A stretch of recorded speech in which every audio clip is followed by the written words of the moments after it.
Welcome, first-time travelers. We're diving into the heart of Spain, but not every corner is a must-see. Today, we're going to explore Spain from a different perspective, a perspective that is seldom talked about, the no-go zones.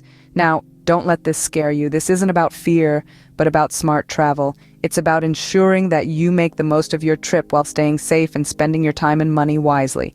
Spain, like any other country, has its share of areas that are best to avoid, especially for those who are visiting for the first time.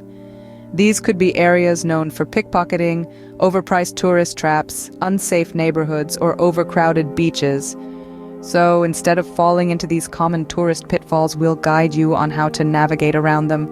So buckle up as we steer clear of Spain's no-go zones for the first-time travelers.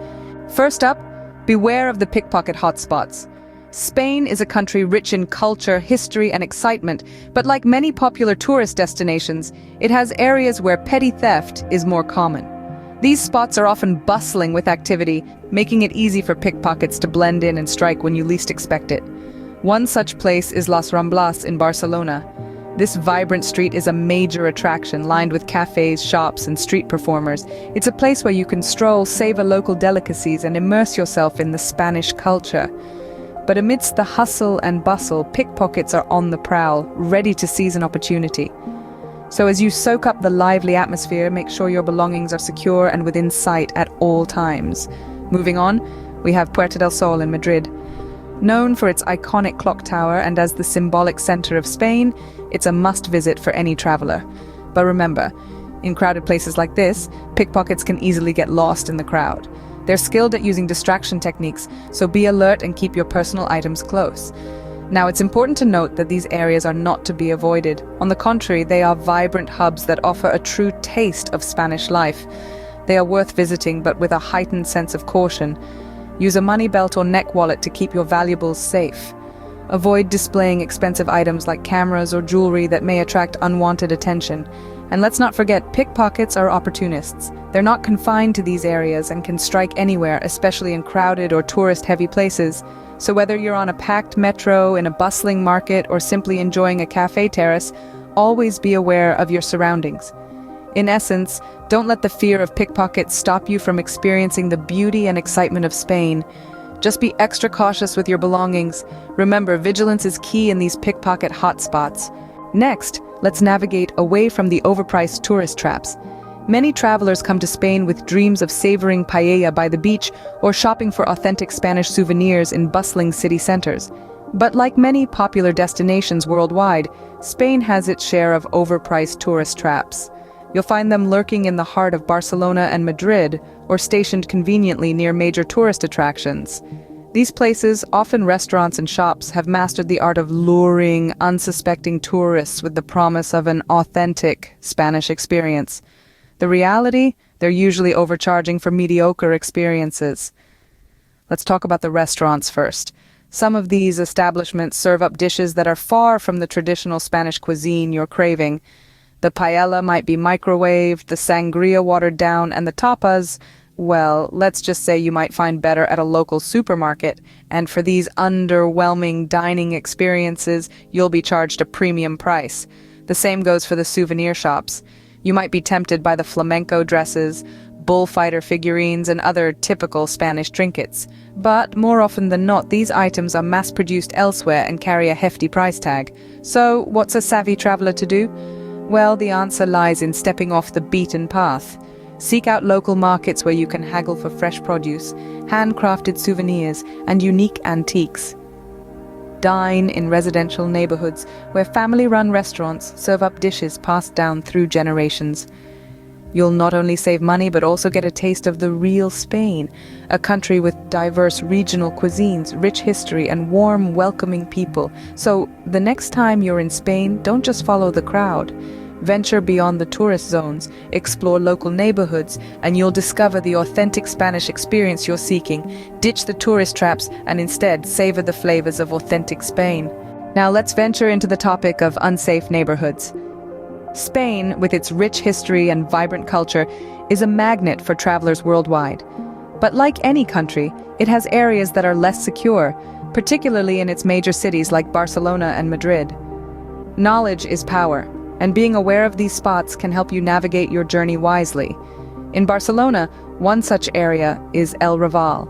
Once the heart of the city's nightlife, El Raval has gained notoriety for its higher crime rate. Despite its charm and bustling energy, it's wise to exercise caution, especially during the night. It's not about avoiding these areas entirely, but about being smart and aware of your surroundings. Similarly, in Madrid, the neighborhood of Lava Pies has a reputation that might raise some eyebrows. Known for its multicultural vibe and bohemian atmosphere, Lava Pies also has a darker side. Instances of petty crime like pickpocketing and scams are not uncommon here, so if you're planning to visit, it's important to stay vigilant. But remember, these neighborhoods also have their unique charm and character. El Raval, for instance, is home to the famous MACBA, the Museum of Contemporary Art of Barcelona. And Lava Pies? It's the place to be for an authentic culinary experience with cuisines from all over the world converging in its narrow streets. The key takeaway here is not to let fear dictate your travel plans, but to use this information as a tool to plan wisely. Every city has its safe and less safe parts, and Spain is no different. So, when you're packing your bags and charting your itinerary, take a moment to research the areas you plan to visit. Remember to trust your instincts. If something doesn't feel right, it probably isn't. Always keep your belongings close, avoid flaunting expensive items, and be aware of your surroundings. This way, you can immerse yourself in the Spanish experience without unnecessary worry. Safety first, even when the spirit of adventure calls. Finally, let's talk beaches, or rather, the ones to avoid. When you think of Spain, your mind may immediately wander to the sun-kissed sands and crystal-clear waters of the Costa del Sol or Costa Brava. And while these spots are indeed beautiful, they often fall victim to their own popularity, becoming overcrowded and overcommercialized. Imagine, if you will, trying to relax on a beach blanket sandwiched between hundreds of other sunseekers. The once peaceful sound of the waves is drowned out by the chatter of tourists, vendors peddling their wares, and the cries of children. This is often the reality of these popular beaches during peak travel season. Not to mention, with so many people flocking to these beaches, the local ecosystem can take a hit. Overcrowding can lead to increased litter, damage to local flora and fauna, and a general degradation of the natural beauty that drew visitors in the first place. But don't despair, beach lovers. Spain's coastline is not limited to these tourist-packed hotspots. There are plenty of less crowded alternatives that offer a more authentic and relaxing beach experience. Consider the serene coves of Galicia's Rias Baixas, where you can soak up the sun in relative solitude, or the pristine sands of the CS Islands, often referred to as Spain's Caribbean. These spots give you the chance to experience Spain's beach culture in a more relaxed and sustainable way. And if you're willing to venture a bit off the beaten path, you'll find gems like the beaches of Cabo de Gata in Andalusia or the Playa de las Catedrales in Galicia. These beaches are not just less crowded, they also offer unique natural features that make them well worth the visit. Remember, a beach vacation in Spain doesn't have to mean battling for a spot on the sand. By avoiding the overcrowded and over-commercialized beaches, you can experience the country's coastline in all its tranquil, unspoiled glory. For a tranquil beach experience, steer clear of the crowded coasts. Scene script. So, there you have it, first-time travelers, a guide to Spain's no-go zones.